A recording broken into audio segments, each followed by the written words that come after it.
It's too early for intelligent discussions.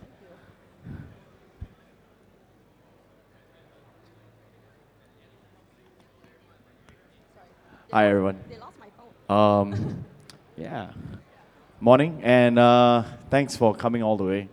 ETHKL, amazing conference this year. I think a lot bigger than compared to year-on-year growth, right?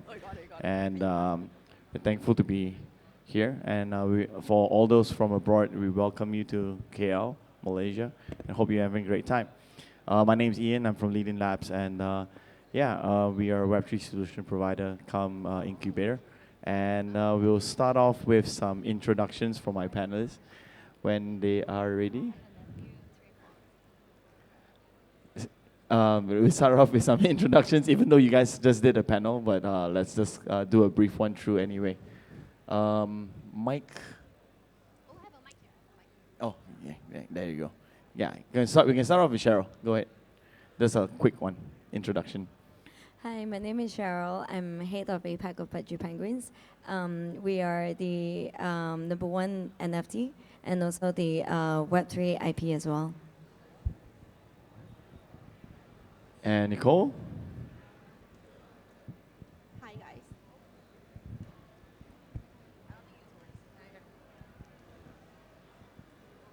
Okay, hi guys, I'm back again. So my name is Nicole, and I'm the founder of Asian Magazine. Right. So today, I think we're discussing something pretty well. I guess it's pretty well defined within the space, right? Where people are saying that why Web3 and why IPs are very important for Web3, and why IP should go onto the blockchain in the first place, right? So I think the discussion point here is that with IPs getting on, what is the benefit? Creating an IP on the blockchain versus just doing it Web2, right? Like, for example, let's take Pudgy Penguins as for example, right?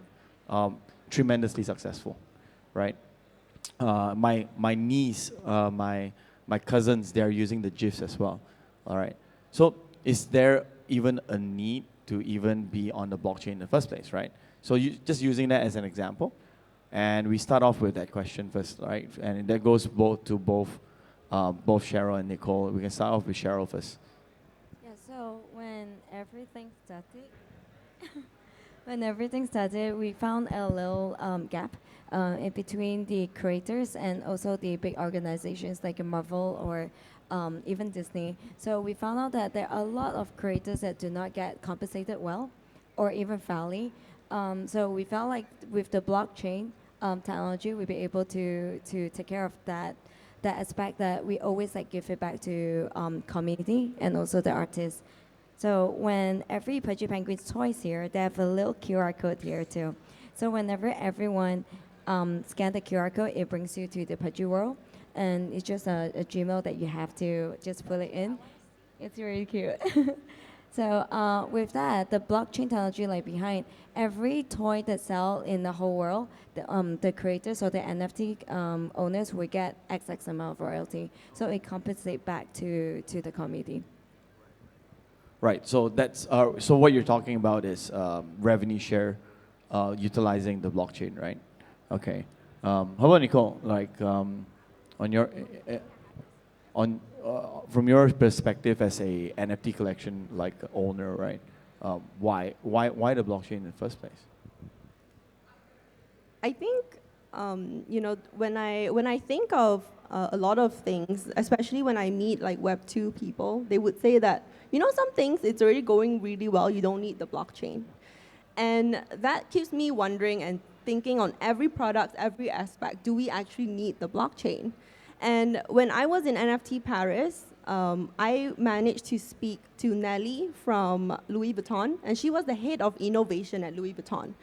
And to me, they are like $1 billion brand. They don't even need NFTs to make money because people are already buying their shit anyway, right? So then when I spoke to her, I said, because she told me that she is recruiting at that time, and she is trying to find an Asia team because most of their portfolio, although they are based in France, most of their sales comes from Asia. So they said that because Japan is pro crypto, Bitcoin, everything, they are trying to build a team to see how they can have everything streamlined in first more of the logistic point of view to have everything on the blockchain in terms of sourcing the material, because she said everything is about sustainability, especially with leather goods, right? And how can someone prove that this actually is from a sustainable farm, rather than them saying, yes, this is from not a sweatshop from Bangladesh, but nobody can prove that. So that's where they are looking into the blockchain, because once it's being noted there, I don't really know the technical on how it's going to work,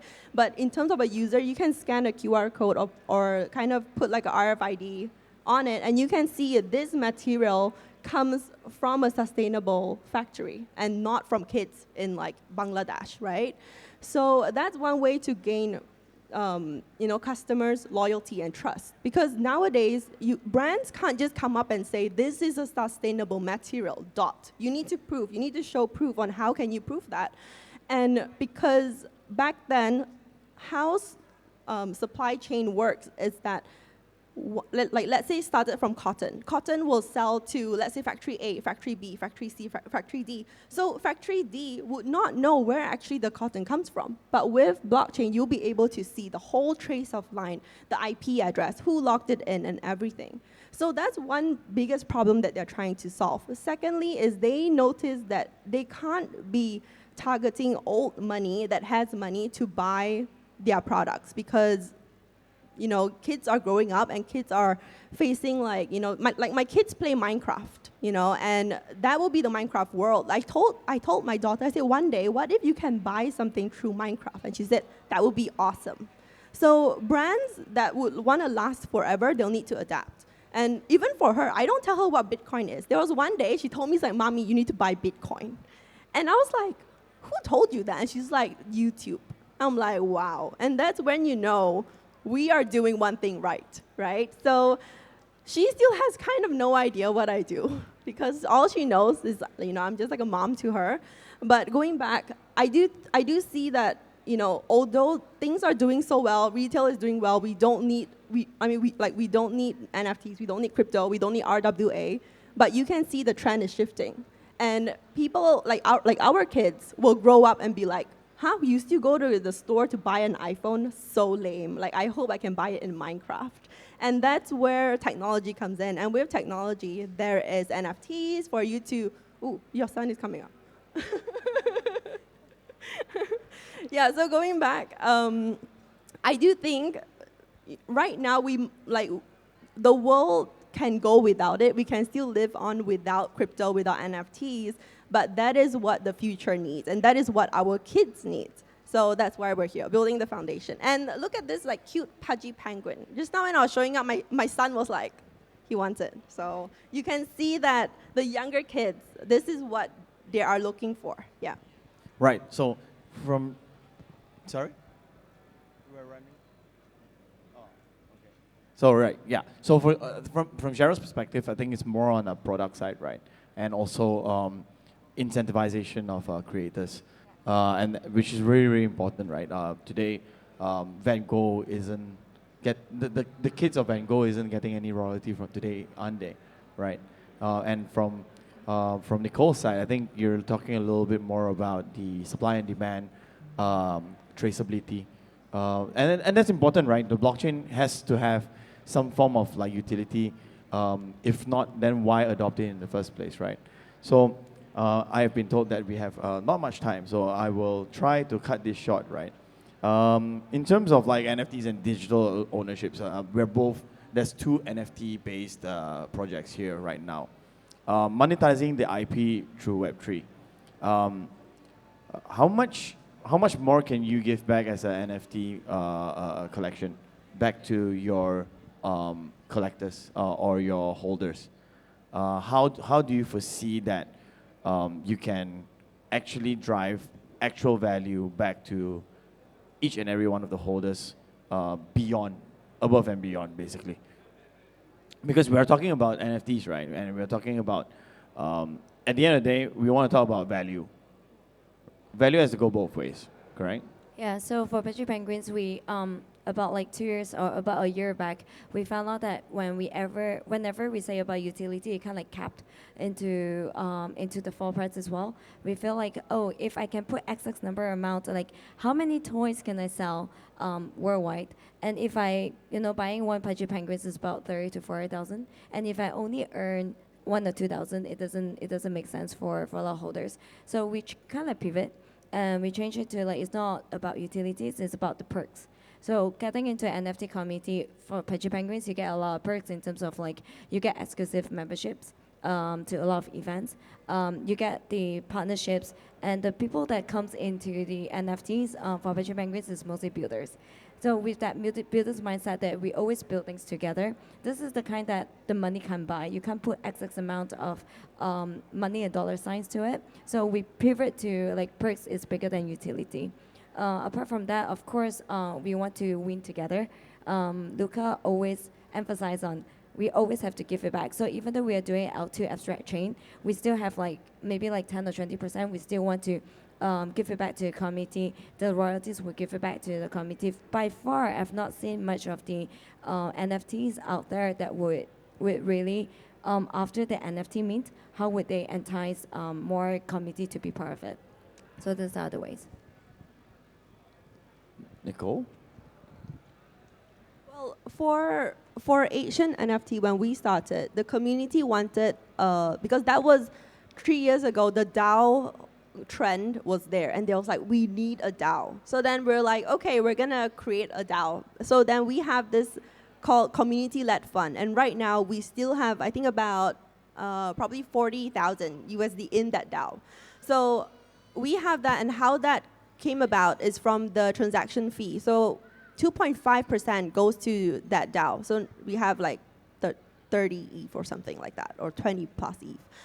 And then they were like, okay, we want to donate to the Ukraine war. We want to do this. We want to do that. We want to buy a cool cat. We want to buy like all these NFTs. And then we were like, okay, approve. So I do realize that every time, whenever you listen to the community, sometimes there's a lot of voice. And then that's where you will be going around in like a circle. So that was the first utility that we did. But right now, the fund is still there. And right now we are focusing on expanding the Asian magazine, and that's where we're working on the perks where all of our 5,000 holders can actually redeem the physical magazine. We're still trying to figure out how would logistics work and all of that. But yeah, so if you guys are interested, you guys can stay tuned for Asian magazine. Yeah. Right. So we're getting chased off the stage. So actually, there was one more question that I really want to ask. Can I just ask one more question? Right. It's about limitations of IP rights, right? Because every holder, technically speaking, today I buy an NFT, I hold it, it belongs to me, correct? I should have unlimited and unwarranted usage of it. Now, is this particularly true in the Web3 space? And at the same time, is it even enforceable if someone else takes it? Today we can see that, let's say a Naruto figure, right?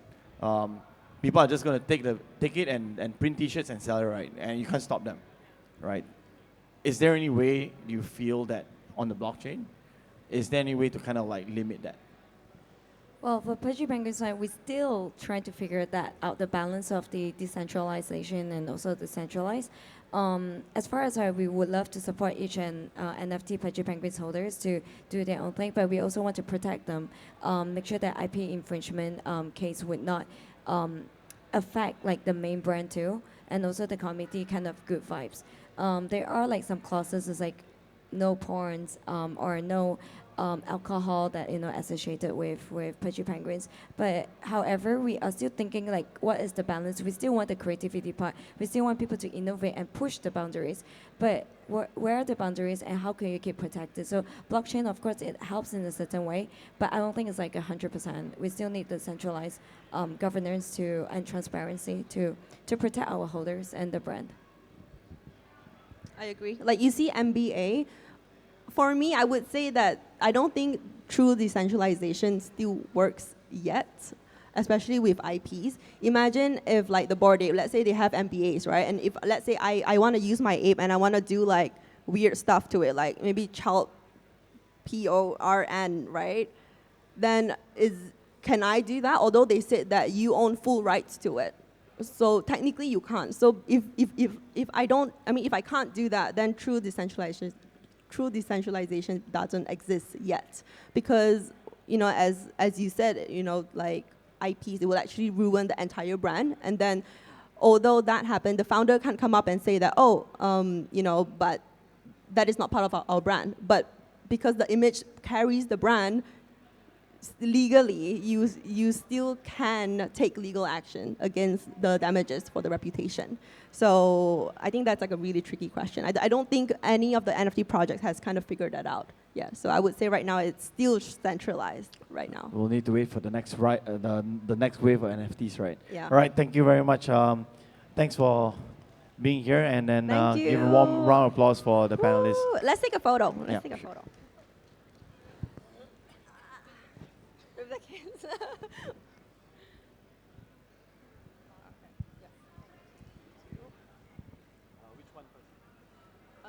Maybe just look in the middle and then we will all look kind of the same.